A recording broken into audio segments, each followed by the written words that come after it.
A very good evening and thank you for joining GBS News at 9. My name is Stephen George and our sign language interpreter tonight is Adams Maina. And now, the High Court has ruled that Kenya Kwanza coalition led by President William Ruto is not the majority party in the National Assembly. The court found that Speaker of the National Assembly Moses Wetangula's decision to assign 14 members from other parties to Kenya Kwanza in 2022 was unconstitutional. The ruling raises concerns over the integrity of the leadership in Parliament, and the consequences of the decision are yet to unfold. A three-judge bench of the High Court has ruled that Kenya Kwanza coalition led by President William Ruto is not the majority party in the National Assembly. The court found that Speaker Moses Wetangula violated the constitution in declaring Kenya Kwanza as the majority party after reallocating 14 members from various parties to the coalition on October 6, 2022. The court cancelled the Speaker's decision, stating there were no justifiable basis for the reassignments. According to Wetangula's determination, Kenya Kwanza had 179 members in the National Assembly, while the Azimio la Umoja One coalition had 157. However, official records from the Registrar of Political Parties revealed that as of April 21, 2022, Azimio comprised of 26 political parties, while Kenya Kwanza had only 15. The court emphasized that the Speaker could not disregard the Registrar's records and had no grounds for assigning the 14 members to Kenya Kwanza. Justices John Tigiti, Lawrence Mugambi and Jairus Ngaah criticized Wetangula's actions, highlighting the need for impartiality and strict adherence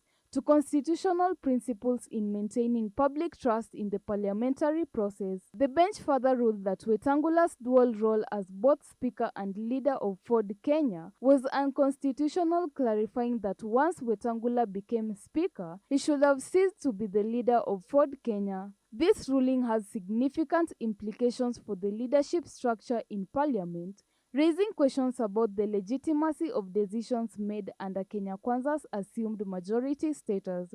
The court's decision also underscores the judiciary's role in upholding the rule of law. The impact of this ruling on the realignment within Parliament remains to be seen. Triza Tiengo, GBS News. Deputy President Kithure Kindiki has expressed confidence in former Prime Minister Raila Odinga's chances of clinching the African Union Commission chairmanship. Speaking in Kisumu West today during the opening of Onjola Huduma Center, Kindiki reiterated the government's unwavering support for Odinga's bid, emphasizing that President William Ruto is at the forefront of lobbying for his victory. He described Ruto as Odinga's biggest campaign, assuring that Kenya is actively mobilizing support across Africa ahead of February 16th election in Addis Ababa. According to the DP, Odinga is the most qualified candidate for the position, possessing the vision and leadership needed to propel the continent forward. His remarks come amid heightened diplomatic efforts, with Kenya rallying regional leaders to back Odinga's bid. The AUC chairmanship is the top administrative position in African Union, responsible for overseeing the execution of the organization policy and programs. The election set for February 16th will see AU member states vote to determine the next chairperson, replacing the outgoing chair, Musa Faki Mohammed.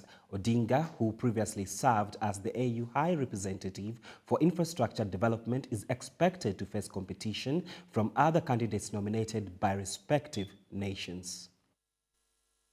Ni kwamba unajua sasa, baada ya uchaguzi, kiongozi wetu Mheshimiwa Ruto, kiongozi wetu Mheshimiwa Raila wamekubaliana ya kwamba, kwa sababu ni marafiki wa siku mingi, hata zamani huyu Raila na Ruto walikuwa pamoja katika ODM, kweli si kweli?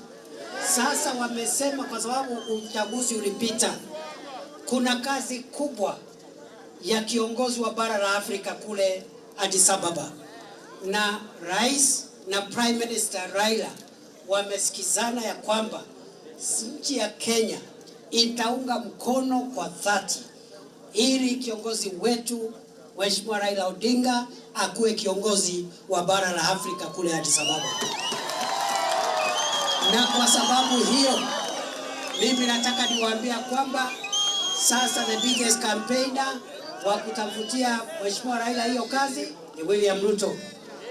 The first voter ule atampigia kura ni Mheshimiwa William Ruto. Ule atamobilize the other voters na chief agent wa Mheshimiwa Raila ni Mheshimiwa William Ruto. And we are very confident that our Prime Minister Raila Odinga is going to be the next chairperson of the African Union Commission. Today, President William Ruto has reaffirmed his commitment to resolving the conflict by holding a peace talks in the Democratic Republic of Congo, announcing that he and 15 other African leaders will convene for high-level meeting to address the escalating issue. Kenyan President William Ruto addressed the ongoing conflict in the Democratic Republic of the Congo during his visit to Isiolo, emphasizing the need for urgent regional intervention. As the current chair of the East African Community, Ruto reaffirmed his commitment to fostering peace and stability in the region. He announced that he, alongside 15 other heads of state, will convene a high-level meeting to deliberate on strategies to de-escalation tensions and restore order in the conflict-hit DRC. The meeting, which will bring together leaders from across Africa, aims to explore diplomatic and security measures to curb the worsening crisis. Ruto underscored the importance of regional cooperation in addressing the ongoing violence, which has displaced thousands and threatened stability in the Great Lakes region. President Ruto remarks in Isiolo reflect Kenya's active role in peace-building efforts across Africa, reaffirming the country's commitment to diplomacy and conflict resolution. After his visit to Isiolo, President Ruto departed for Arusha to attend the high-level meeting with regional leaders, where they will discuss strategies to address the escalating conflict in the DRC. Paris Kigo, GBS News. Kenya has called for diplomatic negotiations to resolve the ongoing conflict in eastern DRC, with Prime CS Secretary Musalia Mudavadi urging regional leaders to prioritize dialogue over combat. Speaking in Dar es Salaam today, he warned that the escalating violence threatened not only DRC but also regional stability, emphasizing the need for urgent collective action by the East African Community and SADC member states. Kenya has reaffirmed its commitment to peace in the Eastern Democratic Republic of Congo, calling for negotiations over continued conflict. Prime Cabinet Secretary Musalia Mudavadi has emphasized that dialogue, rather than prolonged combat, is the best path for restoring stability in the war-torn region. Speaking at a ministerial meeting in Dar es Salaam, Mudavadi urged the East African Community and the Southern African Development Community to play an active role in brokering peace. Within the EAC, we noted that the twin processes exhibit both converging and complementing and interdependent elements, hence the need to have the processes working closely together. Mudavadi warned that the escalating conflict not only endangers millions of civilians, but also fuels insecurity across the continent. He condemned the recent attacks on peacekeeping missions and stressed the need for all stakeholders to respect international law and diplomatic protocols. The recent attacks on peace missions in DRC are a stark affront to civility and a violation of the tenets of multilateral collective security. And at this juncture, just to echo the words of the chairman, I think I would request that we give a minute's silence for those who have lost their lives in the pursuit of peace for the people of DRC. The Eastern DRC conflict dates back to 1990s, with armed groups such as ADF, FDLR, and LRA fueling unrest.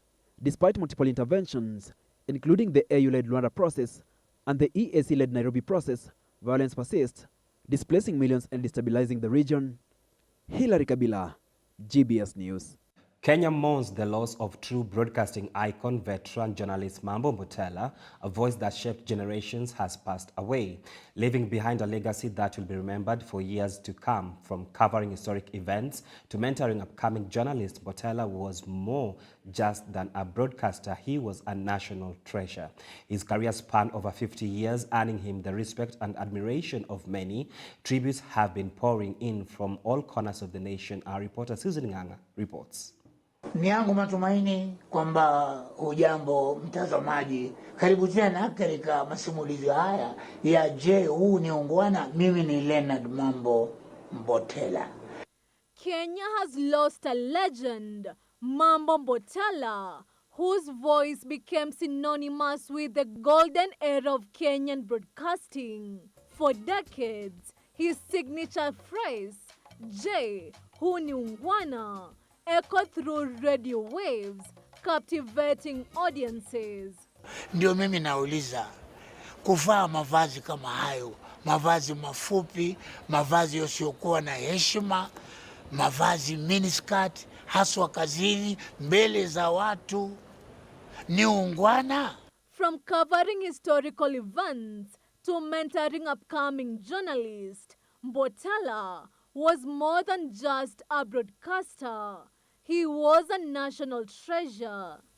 His career spanned over 50 years. Leaders, colleagues, and fans have taken to social media to honor his legacy. President William Ruto described him as a pillar of journalism, while media houses have dedicated special segments to celebrate his contributions. Deputy President Kindiki called Mbotela's passing a devastating loss, recognizing him as a giant in journalism who commanded Kenyan airwaves for years.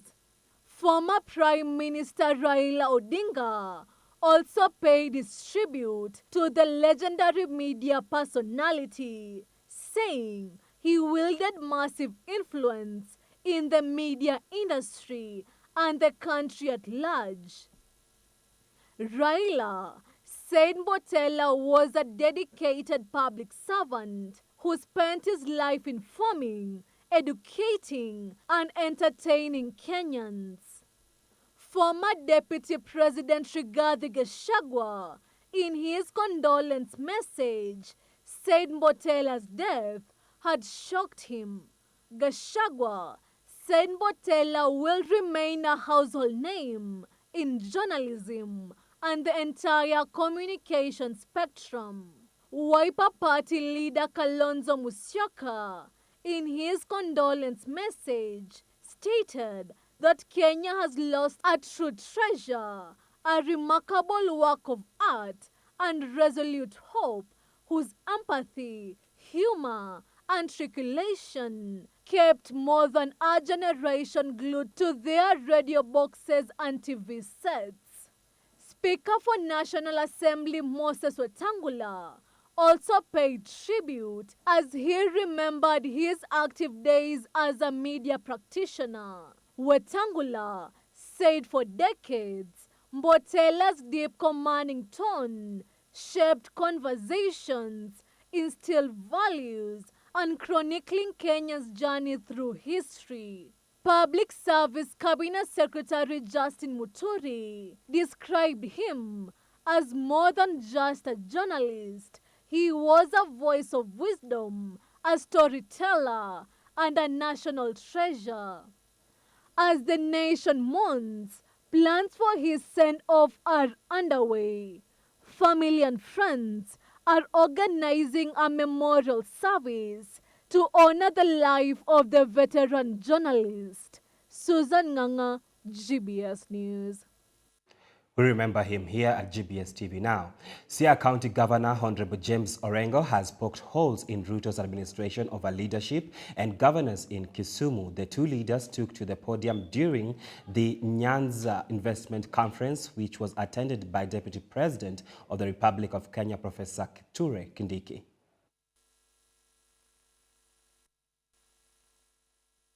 And lastly, I want to say this. If people feel good about what is happening, they don't need to be persuaded. They don't need to be persuaded. When Kibaki took over, in the first 6 months, there was a feel-good factor. And I'm challenging ourselves that having gone through these processes and in election cycles, we need to take measures that the ordinary Kenyans at the end of the day can say, we feel good, what is happening to us, what services are being delivered to us.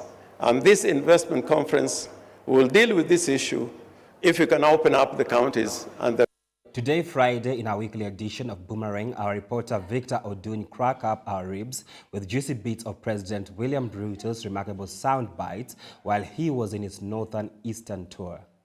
Garissa, Wajir, Mandera, Marsabit na Isiolo na kwa wafugaji wote. Yes. Boomerang begins in Northeastern Region's President's Tour.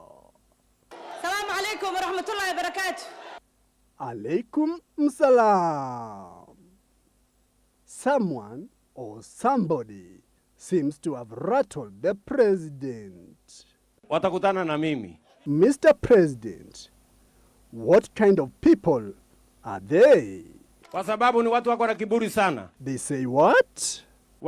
Someone or somebody seems to have rattled the president. Watakutana na mimi. Mr. President, what kind of people are they? Kwa sababu ni watu wako na kiburi sana. They say what? Wanajaribu kusema ya kwamba tukiweka pesa kwa mambo ya mifugo ati tumepoteza pesa. Don't worry, Mr. President.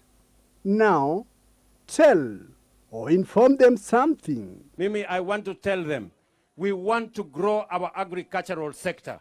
Our agricultural sector includes the livestock sector, and that is why we must invest public resources in promoting livestock development. And 2027, wachaneni na maneno ya 2027 for now.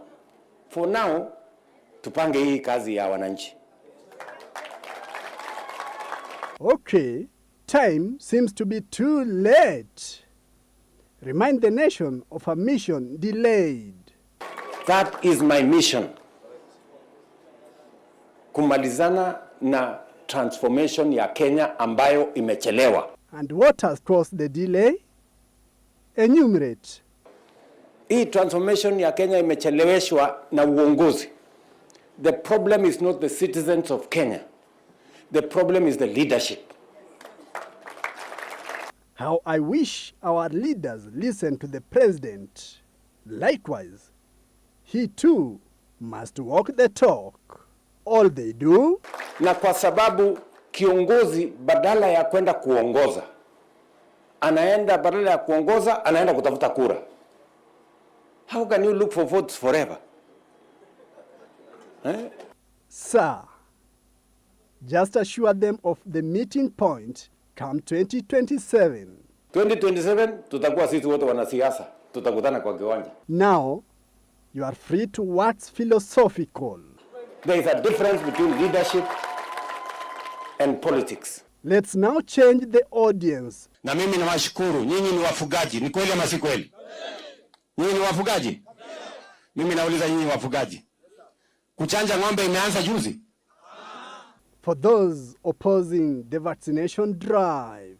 Hawa watu wanalalamika nini yao iko huko ndani? Mbona hawajalalamika siku ile tulikuwa naweka pesa kwa kahawa? Mbona hawakulalamika siku ile tulikuwa naweka pesa kwa mahindi? Mbona hawakulalamika siku ile tulikuwa tunaweka pesa kwa miwa? Hawa watu wawache ubaguzi na wawache upuzi. Ama mnasemaje watu wa Isiolo? Watu kama hiyo wanaitwa nini? What do we call them? Ati wanaitwa nini? Ati wanaitwa nini? For sure, that name sounds so funny. So, mimi sitaki kusema sana. And have you forgotten Garbatula? Lakini sasa mimi sijakuja Garbatula. Sijui nitakuja lini. Lakini nimekosa mtu ya kunialika. You are most welcomed.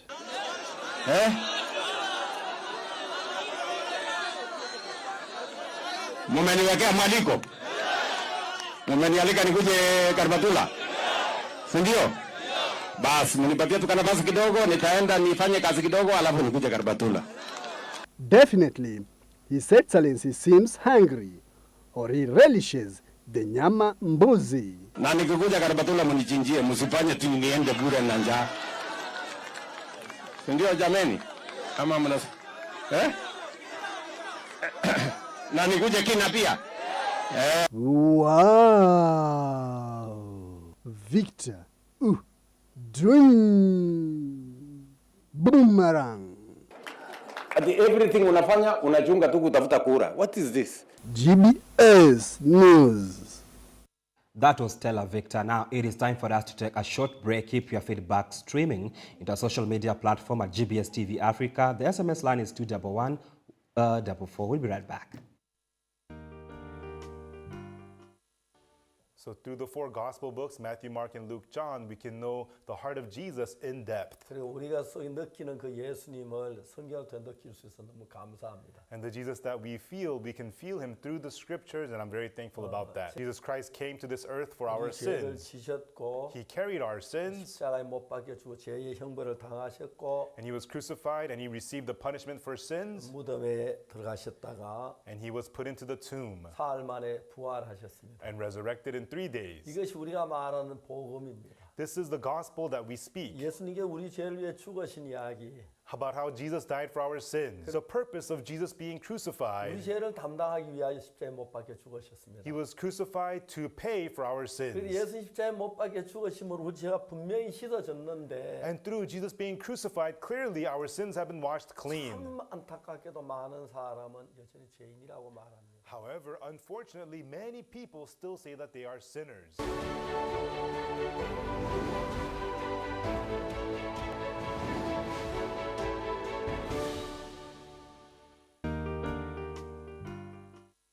Hello everyone! Welcome to Fun Art Class! Friends, do you know what we're going to make today? Yes, we're going to make a star. Now let's begin our class. Time to make. First, you're going to fold your paper into triangle.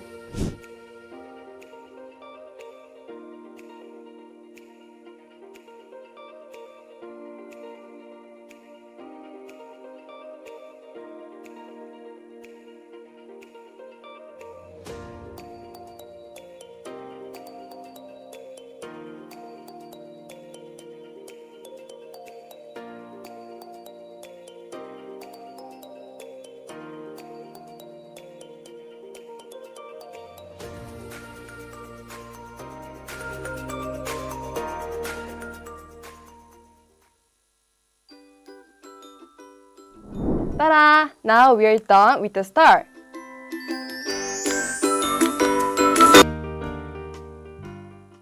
AS and A levels is a qualification program that is advanced. That is after one has completed the high GCSE program, then they advise to continue for AS and A level. AS typically is a 1-year program, and A levels is done in the 2nd year after completing the AS level. And this one equips the student with the knowledge that is recommended for the university and also by employers outside the countries or within the country.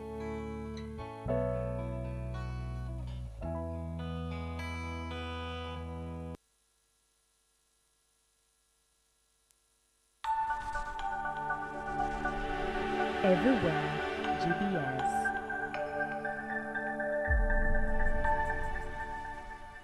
Welcome back to more news items. The Nyanza International Investment Conference 2025 has commenced at Ciala Resort in Kisumu, bringing together key government officials, investors, and development partners to discuss strategies for unlocking the region's economic potential.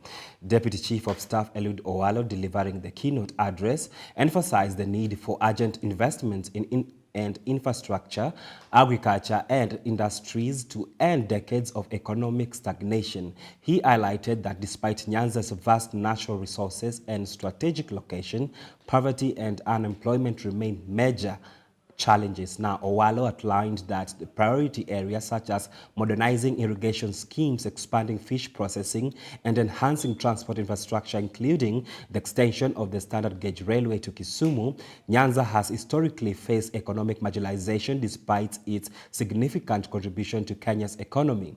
The region has struggled with underdeveloped industries, inadequate infrastructure, and limited job opportunities. Previous efforts to boost growth have often been hindered by political instability and policy inconsistencies. However, with renewed focus from both the government and private sector, the conference signals a shift towards practical solutions that could pave the way for long-term economic transformation.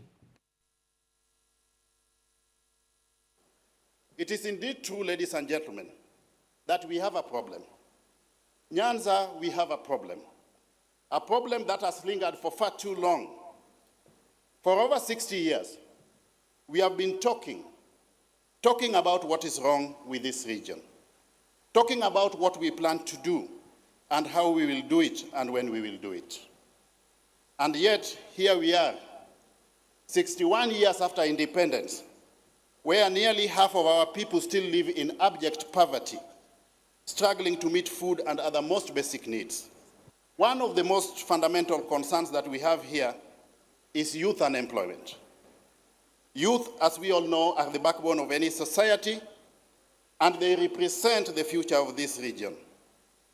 But how can we expect them to thrive when the opportunities to develop their potential are so scarce? When we look at the youth in our towns, the villages, and the cities, we see brilliant minds, energetic hands, and hopeful hearts, but they are often left idle, unfortunately, without adequate access to employment, skills development, or investment in business ventures, and yet their talents remain untapped. For decades, our fate has been dictated by the politics of the day in this region. Our fortunes have risen and fallen at the whim of political shifts and turns, innuendos, if I may call it, instead of being built on the solid foundation of economic progress driven by solid investments on the ground. The fourth Kenyan contingent of police officers has arrived in Haiti to support the United Nations multi-dimensional stabilization mission. This team, which includes a special all-female SWAT team, will work closely with Haitian police to help restore peace and security to the country. This arrival marks a major step forward in strengthening the mission's efforts to bring stability to the Caribbean nation, which has been facing growing challenges. The Kenyan officers are said to play a crucial role in ensuring peace and security for the people of Haiti. In a major development for the United Nations peacekeeping efforts in Haiti, the fourth Kenyan contingent of police officers arrived in Port-au-Prince on Thursday, February 6, 2025, aboard a Kenya Airways flight. The team was warmly welcomed by high-ranking Haitian officials, including the President of the Transition Presidential Council, Leslie Voltaire, Prime Minister Dida Felsiame, and the Director General of the Haitian National Police, Nomi Rameu. This arrival marks a significant milestone in the United Nations Multidimensional Stabilization Mission, MSS, as it continues its work to restore peace and stability in Haiti. Among the arrivals is a highly trained all-female SWAT team, bringing specialized tactical skills to strengthen the efforts of the Haitian National Police in addressing the country's security challenges. Their expertise will be a key asset as they join their male counterparts in safeguarding the nation.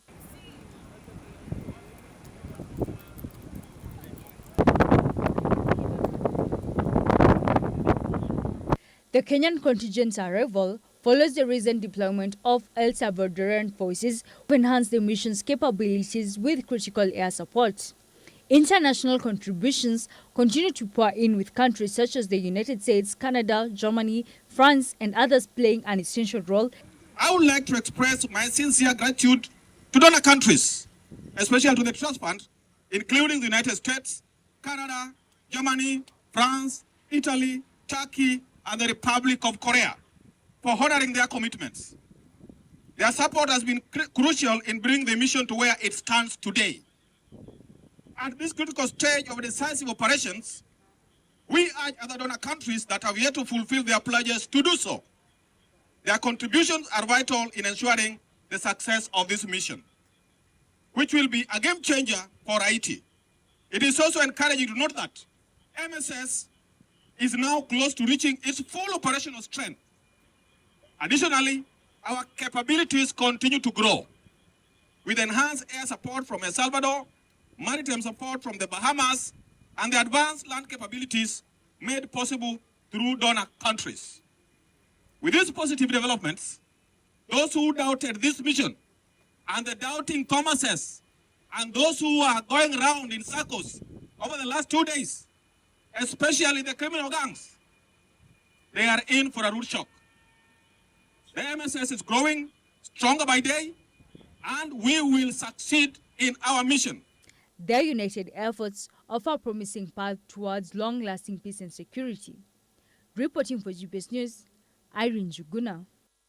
The National Police Service has clarified that Saddam Buke, a man from Isiolo County, was not abducted as previously reported. Police say Buke's arrest is linked to an ongoing crackdown targeting the Oromo Liberation Army, a militia group involved in illegal activities across Isiolo and Marsabit counties. The statement comes after earlier claims that Buke was forcibly taken by unknown men in Meru. The National Police Service has clarified that Saddam Buke, a resident of Isiolo County, was arrested and not abducted as earlier reports had suggested. The reports had claimed that Buke was abducted in Meru by unknown men and forced into a waiting vehicle. According to police spokesperson Mushiri Nyaga, Buke was arrested during the ongoing Operation Ondoa Jangili, which is taking place in both Marsabit and Isiolo counties. He is suspected of facilitating and coordinating activities for the Oromo Liberation Army in these areas. The OLA, a paramilitary group from Ethiopia, is involved in illegal arms trafficking, human smuggling, illegal mining, and the movement of contraband goods. Kenyan authorities have been conducting a crackdown on the group, believing some of its members have hideouts in Kenya. The police emphasized that Buke is in lawful custody along with the others and reiterated their commitment to upholding constitutional standards of human rights and freedoms. This comes amid ongoing concerns over police involvement in abductions. Human rights organizations have reported more than 82 cases of youth abductions since the rise of the Gen Z protest in June 2024. In response, Inspector General of Police Douglas Kanja has denied any involvement by the police in such abductions, asserting that the allegations are aimed at damaging the reputation of the National Police Service. Triza Tiengo, GBS News. Ministry of Health is cracking down on illegal operating aesthetic clinics across the country. After months of investigations, 3 clinics have been shut down for failing to meet the required thresholds for the medical standards. This follows growing concerns over unregulated cosmetic procedures that put lives at risk.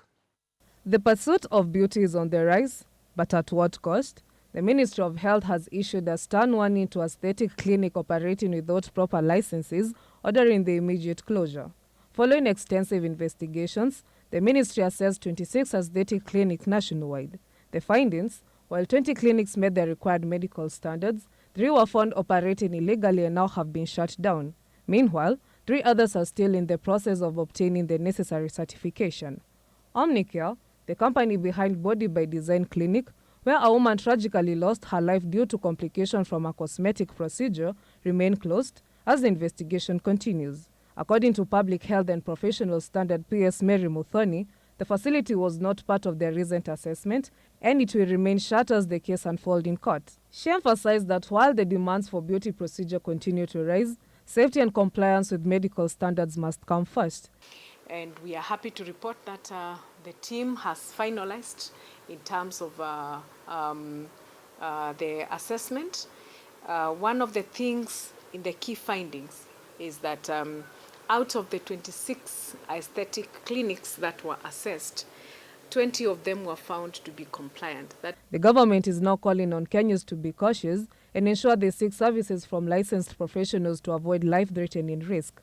As the crackdown continues, authorities have vowed to take action against any clinic that failed to meet the required medical standards. Jekuria, GBS News. Violent protests erupted in Kutus after a businessman allegedly mutilated a worker over unpaid wages. Angry residents clashed with police demanding justice as victim fights for his life in the hospital now. Authorities have launched investigations and urged calm. Residents of Kutus clashed with police during a protest after a shocking attack on a man who was allegedly mutilated by a businessman over unpaid wages. According to eyewitness Ladan Dambiri, the victim, identified as Mthi, had worked for the businessman and was asking for his payment of 50 shillings when he was pulled into a fish stall and assaulted. Akamfanyia kazi asubuhi, badala ya akuje ampatie pesa yake, alikuja kumukata na kisu. Akuja atoe mtu siri zake za siri. Anthony Njoro, a local resident at Kutus, said Mthi stumbled into his workplace bleeding before collapsing. He lamented that his employer advised that he be taken to a nearby health center for first aid before being referred to Kerugoyo Referral Hospital, where the victim is fighting for his life. Joro also called for a full investigation and urged authorities to take appropriate action. Alimvuruga, alafu akamkata huku sehemu nyeti zote zikatoka. Akakuja sasa mimi mali niliona atakufa juu alikuja akakaa kwa mbele ya kazi yangu. Na kama mwajiriwa bosi wangu wangetaka kuona kisakaa hiyo. Ndio tukamchukua, tukampeleka dispensary. Hata hatukuenda polisi kuripoti juu amekufia dispensary.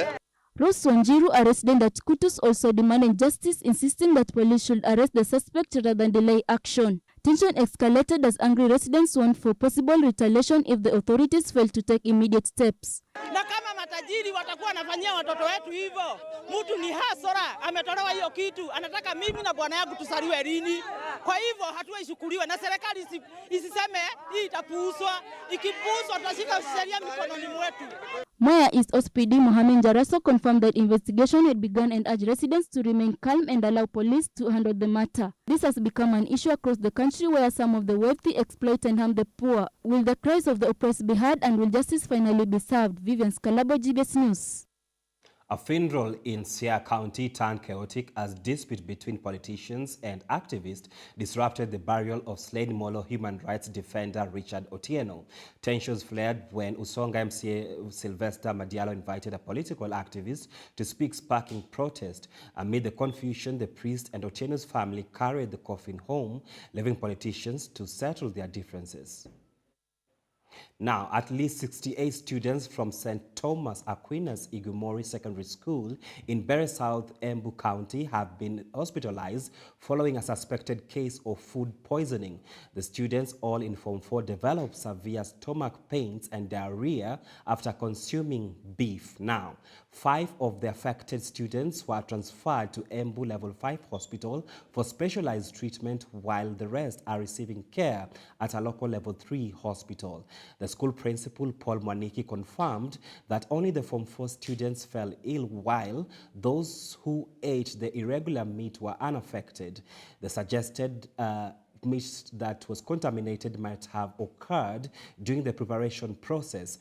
Embu County health officials have since launched investigations examining the food storage, handling, and supplier detail to determine the source of contamination. Food poisoning incidents in Kenyan schools have been a recurring concern, with past cases linked to poor food storage and unhygienic conditions. Now, in 2022, a similar outbreak in secondary school led to stricter food safety measures being recommended for school institutions. Authorities continue to emphasize the need for regular inspections and adherence to food handling guidelines to prevent such occurrences.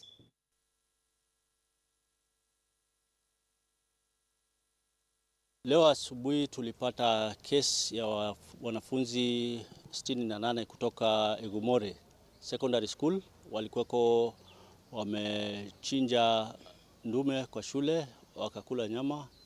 Nikaambiwa na mwalimu mkuu walikunywa supu na nyama ya kichwa jana usiku, lakini waligonjeka wote. Nilifurahi kwa sababu tuliweza kuwahudumia wale watoto wote isipokuwa watatu ndio tumetuma kwa referral pale Embu Level 5. As at yesterday, we are now covering on those who had taken meat, the red meat and the intestines on Wednesday. But today at around 5 a.m., I was told that some 11 students were complaining of stomachache.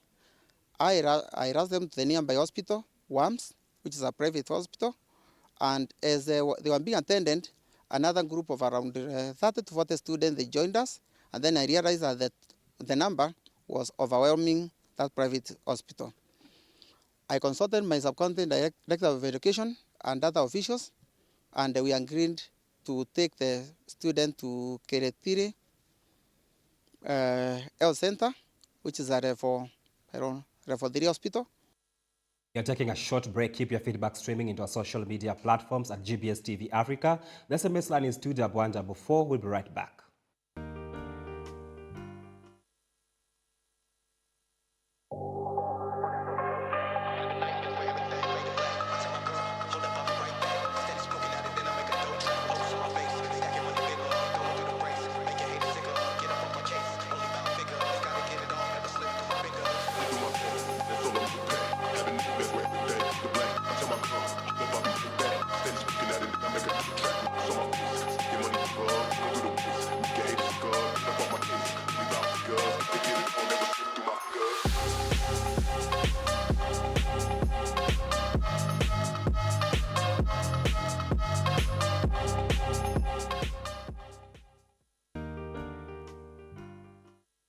And the question of the day is, can you survive without internet?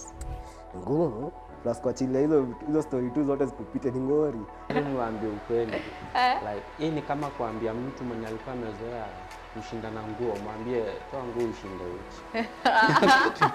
Hiyo huku atriki kwa sababu sasa like ilikuwa imekuingia kwa kichwa kabisa. Mimi nimesomea day school na niocha.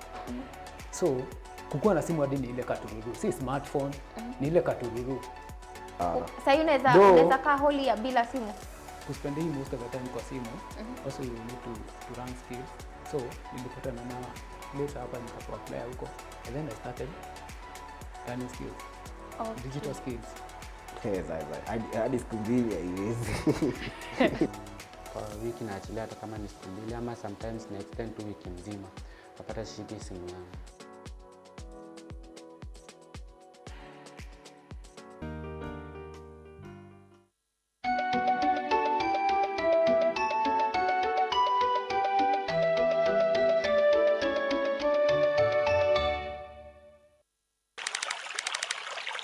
Water remains to be the world's most precious commodity, but is the most misused.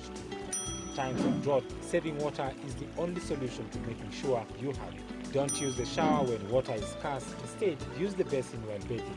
Repair all leaking taps and pipes. Wash your car only whenever necessary. If not, use a piece of cloth to wipe it clean. Do not use the hose pipe to water your garden. Instead, use the water you clean your vegetable with to water your flowers. Do not release wastewater into rivers. Note that your downstream is someone else's upstream. Of all the waters available on Earth, only 1% is fit for human consumption. Every drop counts.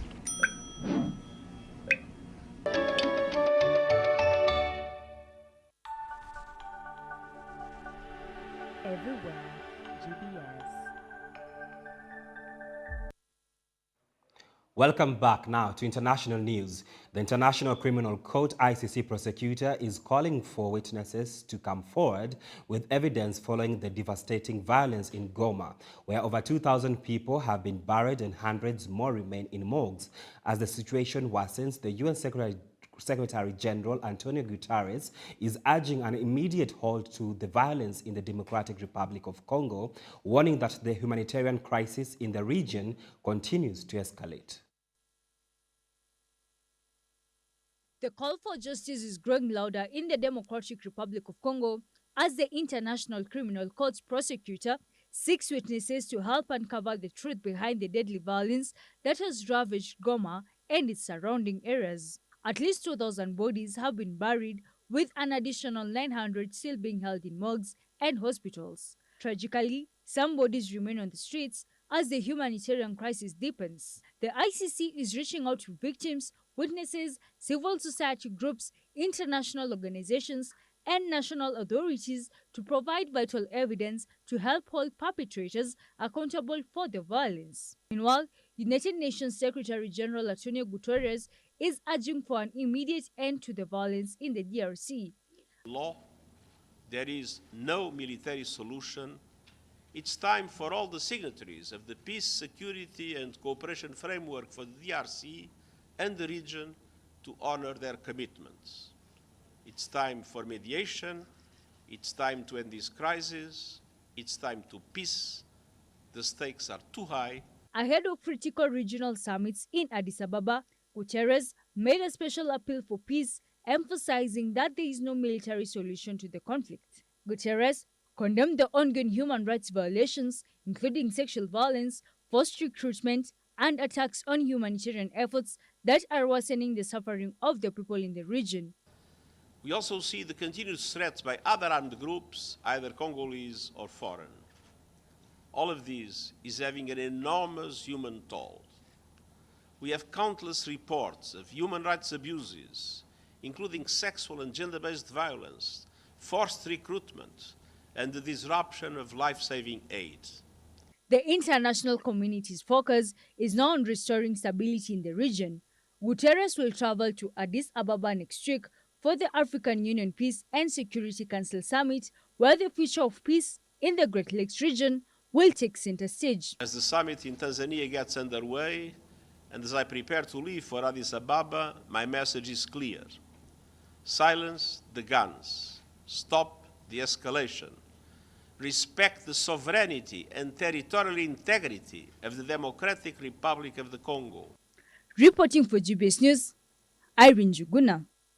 South African President Cyril Ramaphosa has vowed to stand firm against rising nationalism and U.S. cutting funds, insisting his country will not be bullied as it navigates economic and political challenges. His remarks come amid U.S. aid freeze affecting South Africa's HIV and AIDS programs and tensions over country's land reforms and policies.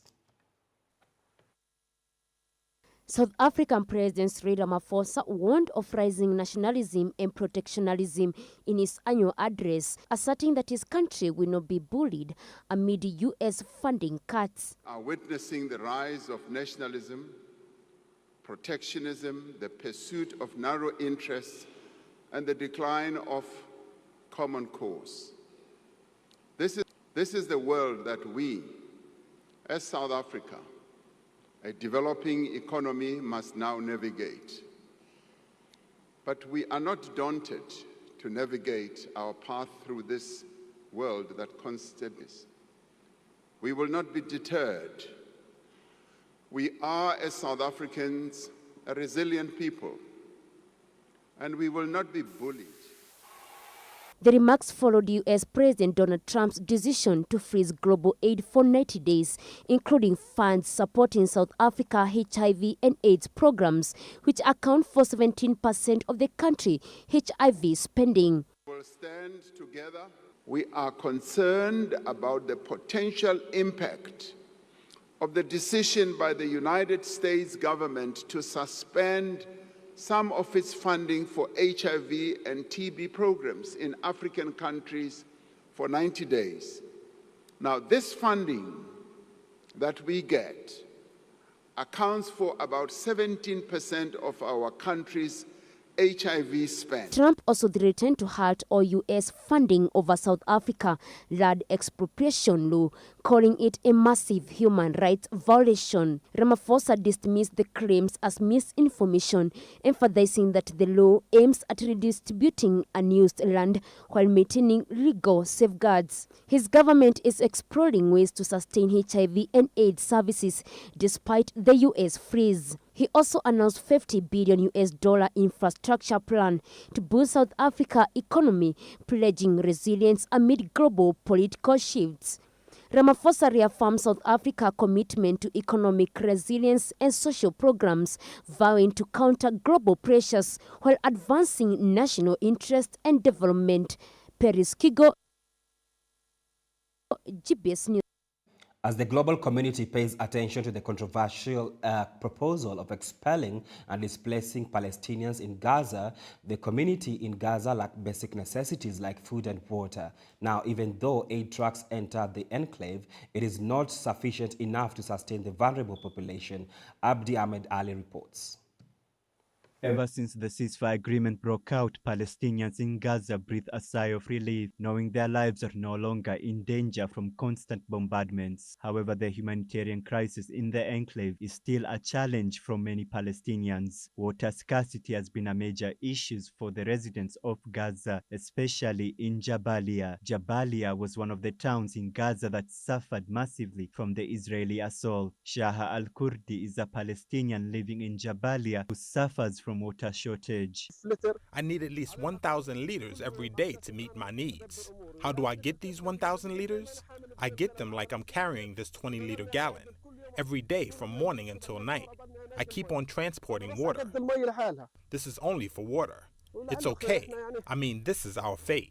Al-Kurdi is a father with a responsibility to take care of 8 children. After Israel began assaulting Gaza since the 7th of October 2023, life has never been the same for Al-Kurdi. October 7th onwards, we started suffering. Today, after the Israeli army stayed in Jabalia for 3 months, we came back and found no well working. An engineer from Jabalia describes how the strip had an abundant water that sustained the population until the Israeli military destroyed all water infrastructure. In Jabalia, there are 30 large wells with the capacity of producing 100 cubic meters of water every hour. Unfortunately, approximately 25 wells were totally destroyed. And there are only 5 wells remaining that are in working condition that can produce water and supply the people. Also, 80% of the water and sewage network was completely destroyed. All the machines that are needed to pump water from the well has been destroyed during the war. Even though Palestinians get to enjoy the fruits of the ceasefire agreement, the lack of basic needs like water has made life even more difficult. We used to bathe twice a day. Now this boy bathes once a week if he's lucky. The situation is tough, very tough. The children cannot bathe. The lack of bathing also results in diseases and insects and big problems. Even though Palestinians are facing the difficulties of lacking basic needs like water and shelter, they are determined to stay in their homeland. The Israeli military have received orders from the ministry to devise a plan to displace Palestinians. The Palestinians in Gaza have the motivation to rebuild and return to normalcy. Displaced Gazan Wa'il al-Mamluk. God is greater than Trump and America and Israel. We will not emigrate. We are steadfast on our land. They destroyed our houses and killed our children, but we are steadfast. Trump's statement has unified the global community with outrage. He proposed that the Gaza Strip will be owned by the US after the fighting is over. Many classify the expulsion as a form of an ethnic cleansing. It was proposed the residents of Gaza to be resettled in neighboring countries like Egypt and Jordan. Both countries opposed the plan. Jordan's King Abdullah will meet with Trump on Monday to discuss the issue at hand. Despite the grim reality of the enclave, the residents of Gaza are steadfast in their need to survive and to rebuild their community. However, the threat of expulsion and displacement will cause a renewed suffering to a population that have faced the worst for the past 76 years under the Israeli occupation. The past 15 months were a testament for the world to witness the horror subjugation of an ethnic population. This is Abdihamid Ali, GBS News. In Thailand, refugees from Myanmar and health workers are facing difficulty after the US government cut foreign aid, overwhelming the healthcare system. Chronically ill patients are seeking treatment in Thai governmental hospital. The state-run hospitals lack adequate budget to treat patients. Here's more on the story. Myanmar refugees in Thailand as well as medical workers are feeling the impact of Trump's decision that halted most developing countries like Thailand to receive foreign aid. International Rescue Committee facilities in refugee camps in the Thai-Myanmar border has shut down due to lack of medical supply and staff needed to treat patients who suffer from chronic illness. The US government used to fund foreign aid that made operation easier in the refugee camp. The main care providers at Mela refugee camp are the medics, who are trained for about a year and a half. They have limited capability.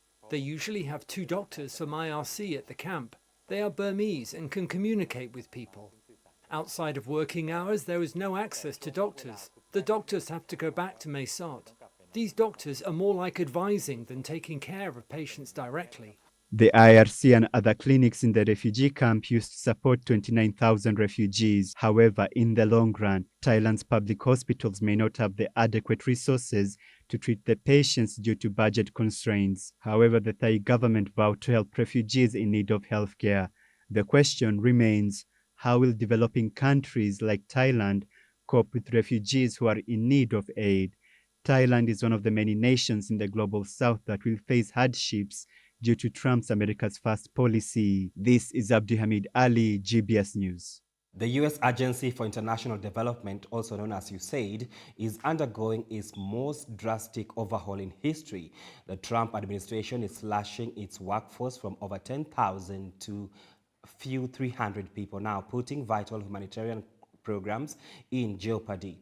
These cuts threaten global health, food security, and poverty alleviation efforts, leaving millions of vulnerable people at risk. The U.S. government is making big changes to its humanitarian aid agency, USAID. Under this new plan, thousands of employees will lose their jobs. Only 294 staff members will remain. African Bureau will be left with just 12 people, while Asia Bureau will only be left with 8. Critics warn that this cut will hurt millions who depend on USAID work. Former USAID head J. Brian Atwood says that this layoff could put lives in danger. USAID has played a critical role in global aid efforts, helping stop the spread of disease, preventing famine, and fighting poverty in over 130 countries. Key recipients of aids last year included Ukraine, Ethiopia, the Democratic Republic of Congo, and Somalia. The Trump administration aims to merge USAID with the State Department. However, experts say this cannot happen without approval from Congress. Workers are already feeling the impact. Many have received termination notices. By midnight on February 7th, most employees will be placed on leave. Only a small group of essential workers will remain.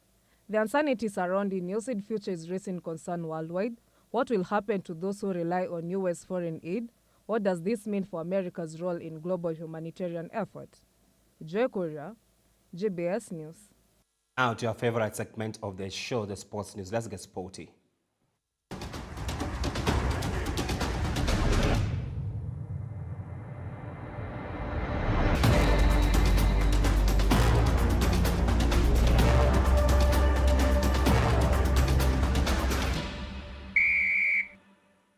The Kasarani Stadium preparation are set to be completed in April, according to Peter Toom, the Principal Secretary for Sports. Now, the renovation of this international stadium started last year ahead of African Cup of Nations. The stadium will also be used to host the Africa Nation Championship. CHAN is almost complete, as Davis Karani reports. This is the current state of the Kenya's International Sports Stadium, which is expected to accommodate a total capacity of 60,000 football fans for the African Nation Championship that will kickstart on the 2nd to 30th August, which will be played by local-based players across the African nations. We want to test the pitches, Nyayo and this one, plus the training pitches also. So this team, at the end of the day tomorrow, will have come with fixtures that will ensure that then we've tested just before CAF come and do their last round of inspection. Due to the delayed renovation of this stadium, aimed to meet the international standards of FIFA, CHAN leadership had to postpone this competition from September 2024 to 15th January, then to 2nd August 2025. And the inspection of this stadium by CHAN officials, led by Kenya's Principal Secretary for Sports, brings hope, as the renovation is almost complete. We are asking ourselves two questions. How do we ensure that 10 years, 20 years down the line, this stadium still remains like this? And that is why now when you look at the LOC engagement that they are doing at this particular moment, is to see how we can bring in the private sector. And you see, that is the direction this ministry is going, to ensure that we work together and maintain this stadium to the standard that we've put as government. The Kasarani Stadium is expected to host the African Nation Championship as from 2nd of August to 30th, and the African Cup of Nations as from June, and is among the 30 stadia which will be hosting these big African games. And that's all what we had for you tonight at GBS News at 9. It is always a pleasure having you on board. Let's do this again next time, same channel. My name is Stephen George. Our sign language interpreter tonight has been Adams Maina. Good night.